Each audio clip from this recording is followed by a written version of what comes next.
Well, listening to that story is the Basic Education Minister Siviwe Gwarube, who joins us via the virtual platform from Cape Town tonight. Minister, good evening to you and thanks for your time. I'd like to start with this question. What is the value for the Department of Basic Education publishing matric results in newspapers, and is it in the best interests of learners?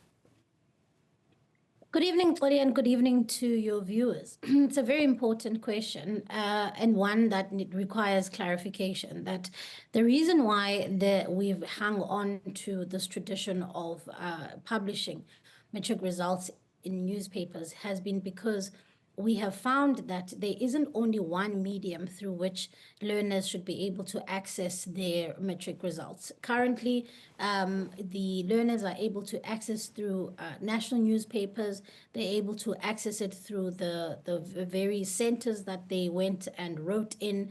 And so they're also able to access it via the DBE website. Essentially, the idea here is to try and diversify access to information. Because remember, Xoli, some of these learners who may have written in one province have since moved and are not able to necessarily go to where they wrote to go and get their results. And so we understand the concerns of the Information Regulator. In fact, during the December break, I convened a meeting with the Information Regulator and the department to say, let's find a way to regularize the way in which we do business of publishing matric results in a way that will meet the requirements of the Information Regulator. I then pleaded with them that can we then be condoned in essentially publishing the results in this year, because it would have been too constrained a timeline to change the way in which we do things. However, we are committed to saying for 2025,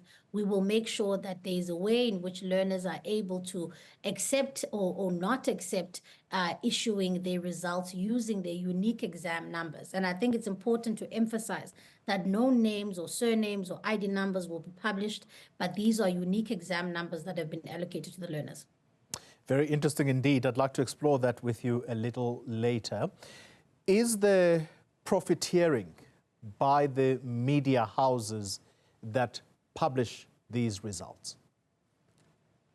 Of course, there is a profit that media houses would get because of obviously increased traffic to their platforms. But for us, this has been a matter of public good and not necessarily about how we can make sure that publishing houses are able to profit from this exercise. This has been something that has been done for many years, and we are not opposed to, as I said, to making sure that we move towards respecting what the Information Regulator is saying to us, to say that learners must consent. We are simply, what today's court case was about was the Information Regulator interdicting issuing of the results on Tuesday. And we are saying that we will make sure that we regularize our processes. However, we could not essentially not defend our desire to issue the results in the newspapers in this coming week, because it would, in our view, firstly be in contravention of the 2022 court case that essentially affirmed that the department has a responsibility to provide many a platform for learners to access their results. Yeah. The Information Regulator, the chairperson, Advocate Penson Tlagula, I spoke to earlier today, and she says the enforcement notice, which compels the ministry not to publish, is legally binding unless it is set aside by a court of law. Is there such a process from your end to challenge and set aside that enforcement notice? So I think it's important to separate the two processes. So obviously the court case today was relating to the Information Regulator saying that the court ought to look at their matter with urgency, and the court ruled that and struck it off the roll with cost on the basis that there was no urgency. We are committed to obviously finding a solution out of court court with the information regulator in a way that's been imposed by the information regulator, the enforcement notice that you refer to. That is a separate process, and that process is one where they are saying we were not able to meet the deadline of submitting our opposition to the penalty on time. And how that has happened is that we have we submitted that response to them on time. However, the court sheriff did not essentially serve them that notice within that 30 days, and they were under the assumption that we had not done so. And so we will obviously deal with that process to say this is what has happened, and I'm sure the court is more than well versed to be able to determine whether or not the DBE did submit on time, and therefore we're not liable for the fine. But of course, on the separate matter of Tuesday, we are saying we are proceeding, and that results will be issued at 6 o'clock in the morning. Did I hear you correctly in this latter response when you say you wish to settle this disagreement between yourselves and the information regulator outside of court? Absolutely. I think it's very important, Goli, that as organs of state that we are more than prepared to find each other on these matters outside of a court of law. Of course, the court is there as an arbiter to be able to settle issues where parties disagree. But here is the thing, that we don't disagree with the information regulator that there is a need to look at how do we protect personal information of learners.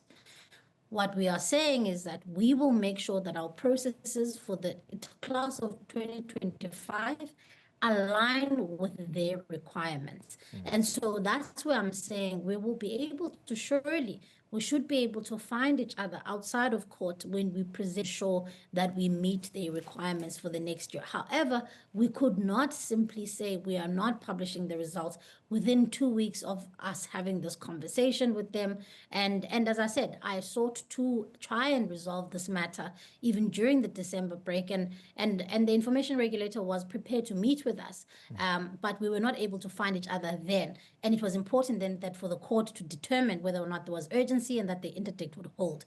And so since it has now been struck off the roll, we will proceed, but we are more than prepared and continue to be prepared to sit down with the information regulator, respecting the work that they do, to respect personal information and see how we can make sure that our processes align with theirs. Yeah, on that very point that you just made about aligning your processes with what the POPIA Act requires or demands, you say there is going to be a unique way of publicizing these results using the student numbers. But here's what Advocate Tlakula says, and she says the way that learners sit in that exam room, including their student numbers, it is sequential, and therefore people will be able to pick up who appears in the newspaper and perhaps whose student number does not appear in that newspaper. I mean, that's a point that's I suppose that's well made, Oli, but we're of the view that this is a very unique exam number. This is not an ID number. These are not names and surnames. This is a unique exam number. And of course, that's why I'm saying that we are not scoffing at what the information regulator says should be a process of protecting personal information. What we are saying is, going forward, we are wanting to find a way in which we can get learners to consent to published or not. And that for me is where the nub of the issue is. And that's where I think we can find one another with the information regulator. By the time that, since the matter now is not going to be heard on an urgent basis, I'm hoping that by the time the matter goes to court and we are there, we will be able to say to the court, and perhaps even before then, we may be able to settle this matter by saying these are the processes that we are going to be putting in place. Yeah. Final question, Minister. POPIA, as the information regulator told us today, is a new law which has not been tested in a court of law. Do you believe that perhaps this agreement between the two of you is the necessary evil that will clear up matters once and for all? Look, it certainly is going to be useful for us and the work that we do. And so and you are absolutely right that the Act is new. And so there's been a tradition in the department to publish these results. And as I stated, why it's necessary to publish them in media houses, in addition to having them being accessible on the website and at the exam centers.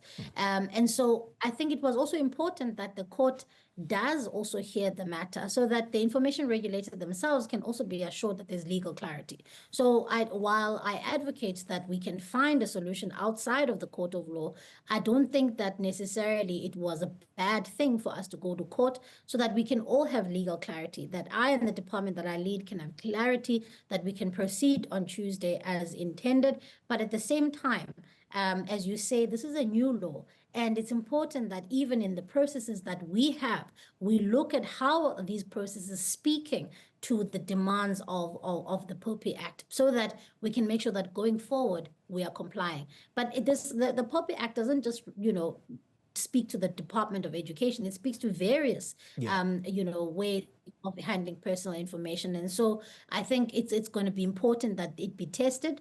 However, where I'm concerned, I think that we can find a way forward around this. Yeah. You'll forgive me for this final one. So for purposes of my soundbite, on Tuesday, you're publishing, are you?